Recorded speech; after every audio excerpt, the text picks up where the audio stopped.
In this video tutorial, you will learn how to profile a surface. Click on the Height Profile option in the Tools menu and click on the Draw Line button after filling in the height service, graphic type, length, unit and distance between points. After drawing is finished, click on Create Profile button.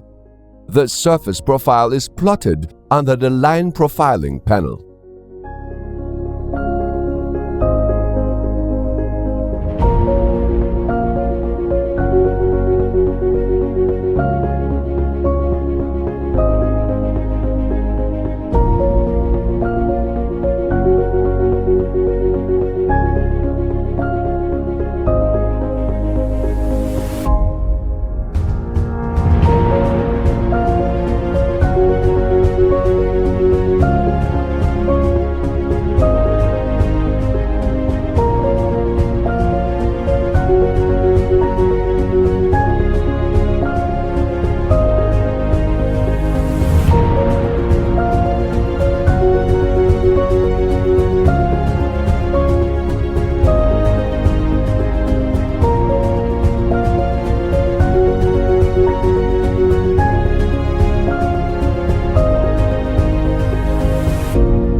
Thank you for watching us.